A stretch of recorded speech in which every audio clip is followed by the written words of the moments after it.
Ako si Jules. Pangarap ko libutin ang Pilipinas nang nakamotor. Ngayon nga mga Jules, hindi tayo gagala. Tayo magwawalis ng likod bahay. So yan, sinimbolan ko na magwalis. Inipon-ipon ko muna yung mga damo para mamaya dadakutin ko na lang. Yung mga aso ko pa extra lang. So yan nga, naipon ko na mga Jules. Sinimbolan ko ng dakutin. Pagkatapos, minalis ko pa tong bandang likod ng bahay namin para sobrang linis na.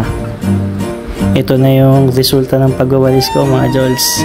O diba? Sobrang linis. Pati yung aso nakakatulog sa sobrang linis ng pagwawalis ko. Kaso, pagising ko ng hapon, ayan, umulan. Madumi na naman yung likod. Pero ganyan talaga mga Jols. Araw-araw yung madumi. Tapos bukas ulit maglilinis. Yan nga, binuhay ko yung pasirit para tulungan si Pepe maglinis ng mga baboy. Kasi gagala daw kami ng matabungkay kahit ulanan. Ayan na, nakaligo na si Jules. Hubad na natin ang takip si ADB para naman magamit. Sayang, natatambak lang dito sa garahe. Hindi kasi nagagamit eh. Ayan nga mga Jules, isinugod na natin sa putikan si ADB. Yan mga Jols, kitang-kita nyo naman yung daan sa amin pag naulan. Napakaganda. Walang paglagyan yung putik. Pero sanay na dito eh. Huminto muna kami dito sa highway para mag-vlog si Pepe. Tsaka para hintayin si Paring Puti. Yan na, si Paring Puti, dumating na.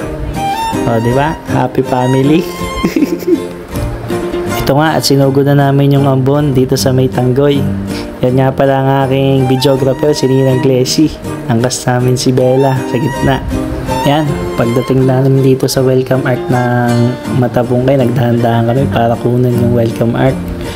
Parang piyestang-piyesta pa dito ah.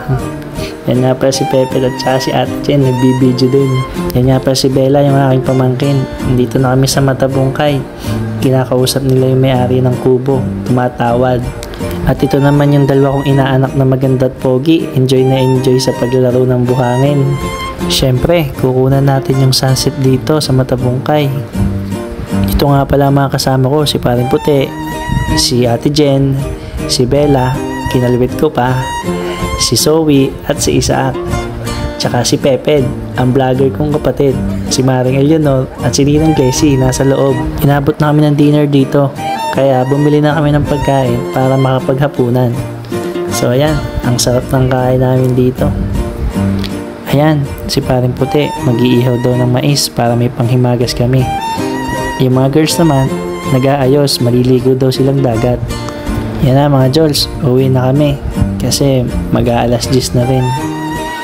Ang saya ng tambay na to mga Jols, kahit na ang buong solid. Yan o, si isa ko ayaw pa umuwi sa sobrang saya. Ayan nga mga Jols, pauwi na kami. Pinauna ko si Paring Puti para naman metong view yung aking vlog. Si Pepe hindi ko makita, siguro malayo na yun. Ito yung kuha ko mga Jols sa highway, sa may ubasan. Paahon kami ng ubasan nito. Ayan nga mga Jols, nasa Dalig City na kami. Itong bandang to, sa may court to ng Dalig City. Yan si Paring Puti oh, bumusina pa ako. Yan nga mga Jols, nasa bahay na ako.